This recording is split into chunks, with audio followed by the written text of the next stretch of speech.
Olá, meu nome é Nicole e hoje eu vou falar sobre a conversão da síndrome clinicamente isolada para a esclerose múltipla, especificamente sobre os possíveis preditores para esse processo. Primeiramente, deve ser dito o que é a esclerose múltipla e como funciona essa conversão.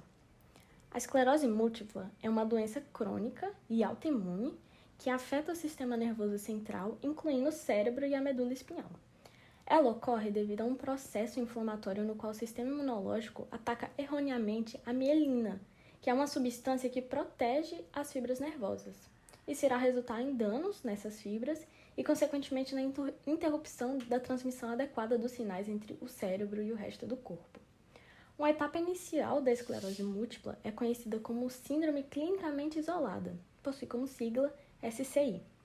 A SCI refere-se a um episódio único de sintomas neurológicos, que podem durar dias, semanas ou até mesmo meses.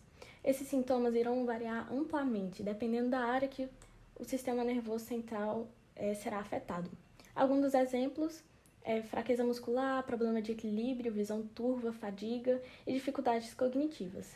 Realmente é um aspecto muito amplo, já que o sistema nervoso central controla todo o nosso corpo. Então, tem dos mais diversos sintomas. Embora a SCI seja uma condição em si, ela também é considerada um marcador de risco para o desenvolvimento futuro da esclerose múltipla. Nem todos os indivíduos que possuem essa síndrome irão progredir para a esclerose múltipla, mas aqueles que apresentam certos fatores de risco têm maior probabilidade de desenvolver a doença. E esses fatores são os preditores que irei falar durante o projeto. Falando agora sobre a metodologia, a que eu empreguei foi a quantitativa, que vai levar em consideração a quantidade pesquisada, não a qualidade. Então, vai levar em conta o número e não a qualidade em si do estudo. Ela vai se basear na análise de dados coletados pela pesquisa realizada no Instituto Nacional de Neurologia e Neurociência, na cidade do México, no México. Esse estudo foi conduzido nos anos de 2006 até 2010, e os pacientes que participaram foram de forma voluntária e havia apenas como pré-requisito possuir essa síndrome. Nessa pesquisa, foi analisado fatores como idade, gênero e resultados positivos para certas doenças e condições, entre outras coisas. A principal análise realizada foi a correlação da ocorrência da síndrome em certo gênero e idade e o comparativo entre o resultado positivo para determinada condição e a conversão da síndrome para a esclerose múltipla. As ferramentas que eu usei durante a metodologia foi o Excel, para poder analisar a tabela que tinha e para poder plotar os gráficos, o Canva, para realmente fazer a imagem do gráfico, para ficar de forma mais didática, fácil de entender, já que eu achei um pouco não muito fácil de compreender os gráficos do Excel e não muito bonitos. E o Overleaf que usei para realmente escrever o arquivo. Bom, o primeiro resultado da nossa metodologia foi esse comparativo de quantas pessoas que tiveram a conversão. Então, peguei o número total de pessoas estudadas e analisei quantas delas sofreram essa conversão, tiveram o diagnóstico de esclerose múltipla. Nota-se que é um valor significativo, não é mais da metade, mas ainda assim é um valor alto, considerando que é uma doença rara e que afeta poucas pessoas na nossa sociedade. O segundo resultado obtido foi em relação a gênero e idade.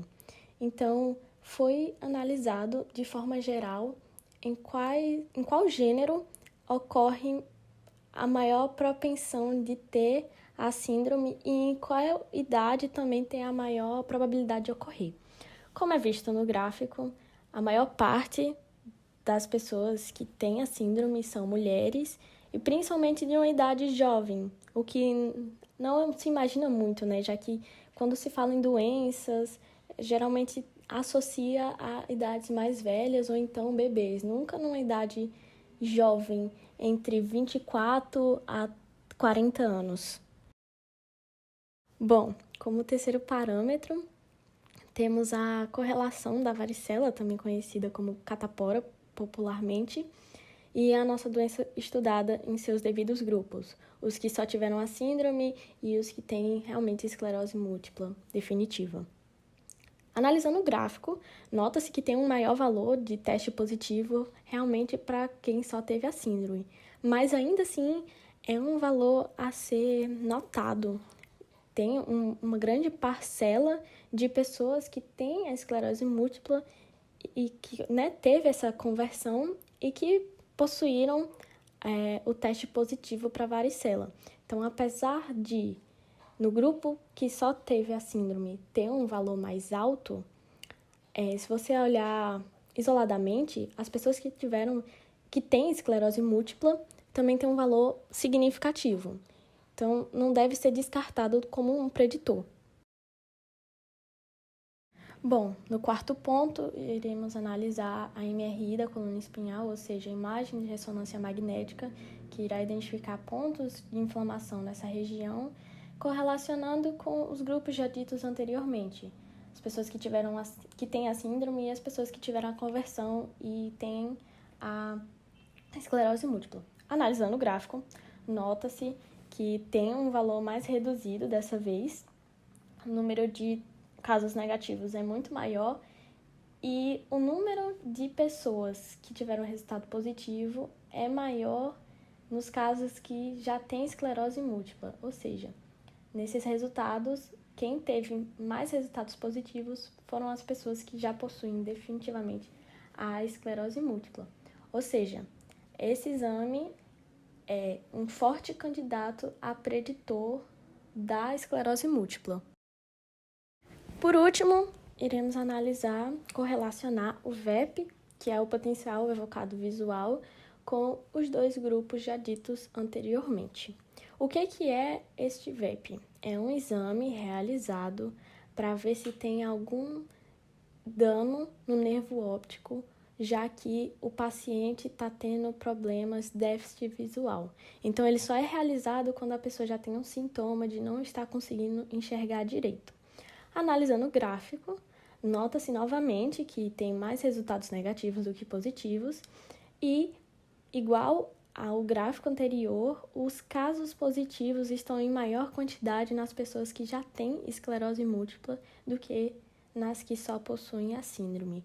Ou seja, novamente, este VEP ele é um grande candidato a ser um preditor da doença. Dessa forma, para concluir todas as análises que fizemos, podemos dizer que, olhando todos os gráficos analisados e os dados, tanto a síndrome clinicamente isolada quanto a esclerose múltipla tem uma forte tendência de ocorrer em jovens mulheres, principalmente na idade dos 24 aos 40 anos, o que não é muito comum, já que doenças assim que são tão agressivas geralmente ocorrem ou numa idade muito mais jovem, quando criança, ou então já na velhice. Seguindo esse raciocínio, também dá para afirmar que são possíveis preditores realmente a varicela, o VEP e a MRI da medula espinhal. Não dá para afirmar certamente, colocar um ponto final, isso aqui está corretamente relacionado a isso, porque foi um estudo que não teve muitos pacientes, seria necessário muito mais pessoas e um estudo muito mais específico a nível celular, olhando os órgãos, olhando o comportamento das células, para poder realmente dizer que isso leva à conversão para a esclerose múltipla. Então, posso trazer como uma limitação isso, que infelizmente não foi um número significativo de pessoas estudadas e para afirmar com mais certeza seria necessário um estudo muito mais profundo. Mas ainda assim, não posso ser negligente e dizer que uma coisa não tem nada a ver com outra, porque como foi visto nos gráficos, nos dados, há um número significativo ali, há alguma coisa. Não ao ponto de afirmar que isso aqui leva a isso, mas também não ao ponto de ser negligente e dizer que não pode ter uma correlação.